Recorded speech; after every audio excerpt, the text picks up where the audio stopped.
گیا اللہ نے ابراہیم کو تو اپنا خلیل بنا دیا، دوست بنا دیا۔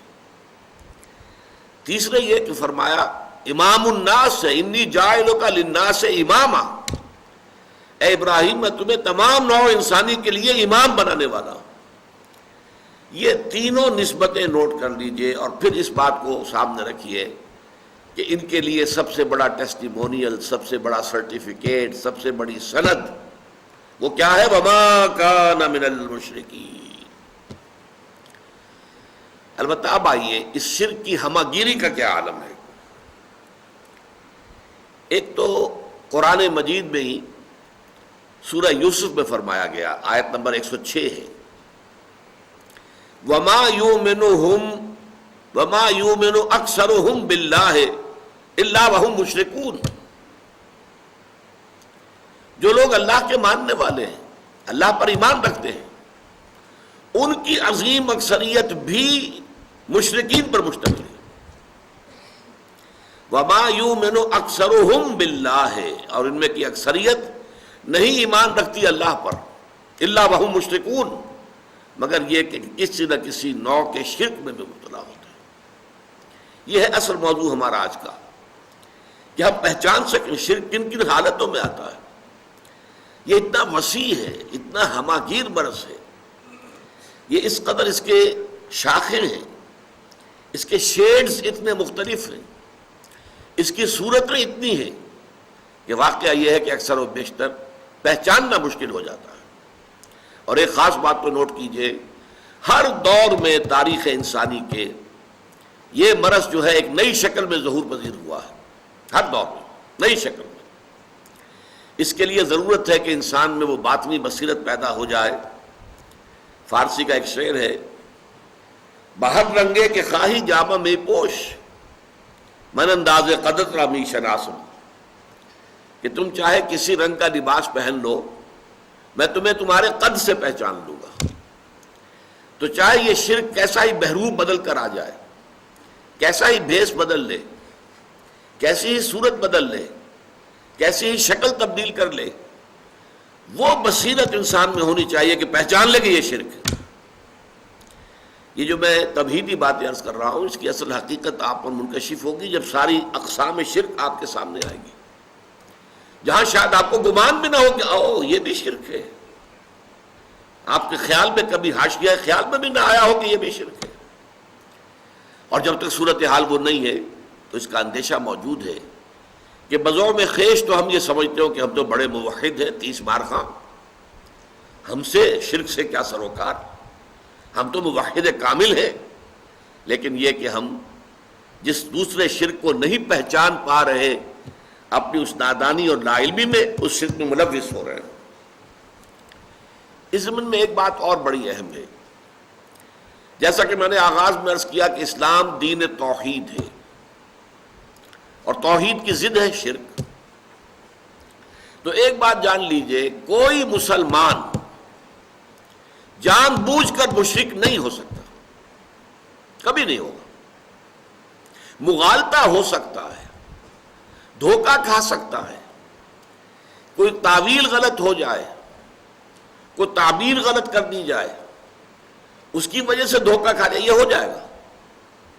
لیکن جان بوجھ کر شرک کرنا، اس لیے کہ ظاہر بات ہے کہ مسلمان کا خمیر جس مٹی سے اٹھا ہے، اور ظاہر بات ہے قرآن مجید پر اس کا ایمان ہے، جس درجے شدت کے ساتھ، تکرار کے ساتھ، اعادے کے ساتھ شرک کی نفی کی گئی ہے، اس کے ہوتے ہوئے اس کے پیش نظر یہ گمان نہیں کیا جا سکتا کوئی مسلمان، کوئی کلمہ گو جان بوجھ کر شرک میں ملوث ہوگا۔ یہ میں زور دے کر اس لیے کہہ رہا ہوں کہ ہمارے معاشرے میں ہے، شرک میں ملوث لوگ ہیں، اس لیے کہ مشرکین کی 3 اقسام ہیں، سمجھ لیجئے۔ ایک مشرک بغیر کتاب، ہندو ہو یا کوئی اور ہو جن کے پاس کوئی آسمانی کتاب نہیں اور وہ شرک کرتے ہو۔ ایک مشرک اہل کتاب، یہودی اور نصرانی، وہ بھی مشرک تو ہے، حضرت عیسیٰ علیہ السلام کو اللہ کا بیٹا بنایا ہوا ہے، بڑا ہی یوں سمجھیے کہ گھناؤنا شرک ہے۔ لیکن آپ کو معلوم ہے کہ ایک ہندو لڑکی سے مسلمان شادی نہیں کر سکتا، عیسائی لڑکی سے کر سکتا ہے، چاہے وہ عیسائیت پر قائم رہے۔ ایک تو بات یہ ہے وہ مسلمان ہو جائے تب تو کوئی سوال ہی نہیں، کوئی رکاوٹ ہی نہیں، لیکن وہ عیسائیت پر قائم رہے تب بھی شادی ہو سکتی ہے، اہل کتاب کے ساتھ، کتابیہ کے ساتھ شادی کی اجازت ہے۔ جبکہ وہ جو مشرک ہیں جن کے پاس کوئی کتاب بھی نہیں ہے، ان کی لڑکیوں کے ساتھ شادی نہیں ہو سکتی۔ تیسرے درجے میں مسلمان مشرک، مسلمان ہیں لیکن یہ کہ کسی شرک کے اندر ملوث ہے، ان کو بڑی حکمت کے ساتھ سمجھانے کی ضرورت ہے۔ ان پر فتویٰ لگا دیا جائے تو اس سے اصلاح کا کوئی امکان نہیں۔ ان کو اگر آپ کسی بھی پہلو سے ان کی بے عزتی کریں، ان کی توہین کریں، انہیں مشرک کہیں، تو آپ کی طرف ان کا کوئی رجحان پیدا ہوگا ہی نہیں، آپ کی بات تو سنے نہیں۔ تو ادعو الی سبیل ربک بالحکمت والموعظۃ الحسنۃ وجادلھم باللتی احسن۔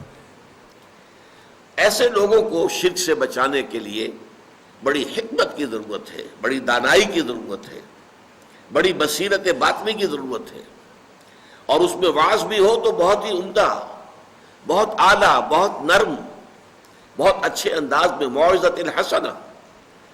ان کے جذبات کو برانگیختہ نہ کیا جائے، ان کی جو ایڈیوسنکریسیز ہیں یا سسیپٹیبلٹیز ہیں یا الرجیز ہیں ان کو خواہ خواہ چھیڑا نہ جائے، بلکہ بات کو پھیلا کر کیا جائے، اصولی اعتبار سے کیا جائے۔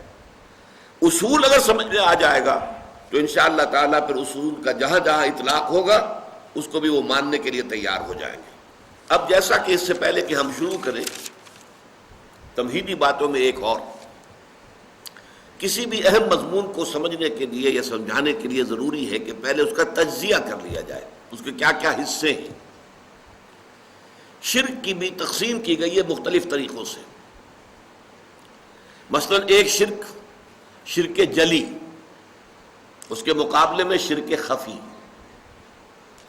جلی تو یہ ہے کہ صاف نظر آ رہا ہے کہ یہ شرک ہے، کوئی شخص بت کے سامنے سجدہ کر رہا ہے، صاف نظر آ گیا شرک ہے۔ اور خفی یہ ہے جسے کہ ہم بعد میں پڑھیں گے تفصیل کے ساتھ، کہ انسان میں ریاکاری ہے۔ حدیث میں آتا ہے کہ اگر تم نماز پڑھ رہے ہو اور تم یہ دیکھو کہ کوئی شخص تمہیں دیکھ رہا ہے تو تم سجدہ لمبا کر دو تو یہ شرک ہے۔ پہلے تمہارا سجدہ فرض کیجئے 10 سیکنڈ کا تھا، جب تم نے دیکھا کہ کوئی تمہیں دیکھ رہا ہے تو اب اس کے اوپر اپنے تقویٰ، اپنے تدین، اپنی نیکی کا روب جھاڑنے کے لیے اب آپ نے 5 سیکنڈ کا اضافہ کر دیا، 15 سیکنڈ کا سجدہ کیا۔ یہ 5 سیکنڈ کس کو سجدہ کیا آپ نے؟ یہ اللہ کے لیے نہیں ہے، یہ اس شخص کو دکھانے کے لیے ہے۔ یہ شرک خفی ہے۔ ظاہر بات ہے کہ اس کو ہم دیکھ نہیں سکتے، اس پر فتویٰ نہیں لگ سکتا، یہ دل کا معاملہ ہے، اندر ہی اندر کا معاملہ ہے۔ اس میں صرف واضح و نصیحت کی جائے گی، سمجھایا جائے گا کہ دیکھو بھائی یہ بھی شرک ہے۔ حضور نے فرمایا کہ شرک خفی کو پہچاننا اتنا مشکل ہے، ذرا آپ دیکھیے تمثیل، جتنا کہ کسی گھپ اندھیری رات کے اندر کسی سیاہ پتھر پر چلنے والی سیاہ چیونٹی کو دیکھنا مشکل ہے۔ کیا کیا چیزیں جمع کر دی حضور نے ایک تشبیہ کے اندر۔ رات انتہائی سیاہ ہے، پتھر انتہائی سیاہ ہے، اور اس پر سیاہ رنگ کی ایک چیونٹی چل رہی ہے، دیکھنا ممکن ہے؟ آپ نے فرمایا اتنا ہی شرک خفی کو پہچاننا مشکل ہے۔ تو شرک کی ایک تقسیم کیا ہوئی؟ شرک جلی اور شرک خفی۔ دوسری تقسیم شرک فی العقیدہ اور شرک فی العمل۔ ایک عقیدے کے اندر، نظریات میں، خیالات میں، عقائد میں شرک داخل ہو جائے، اور ایک یہ کہ عمل میں، عقیدے میں تو نہیں ہے، عمل میں ہے، یہ دوسری تقسیم ہو جائے گی۔ تیسری تقسیم امام ابن تیمیہ رحمۃ اللہ علیہ نے کی، شرک فی المعرفت اور شرک فی الطلب۔ اللہ کے پہچاننے میں شرک، ظاہر بات ہے ذات باری تعالیٰ کے اندر صفات اور ذات کے اعتبار سے کوئی شرک داخل کر دینا، یہ شرک فی المعرفہ، اللہ کی معرفت میں کمی ہو گئی۔ اور شرک فی طلب کیا ہے؟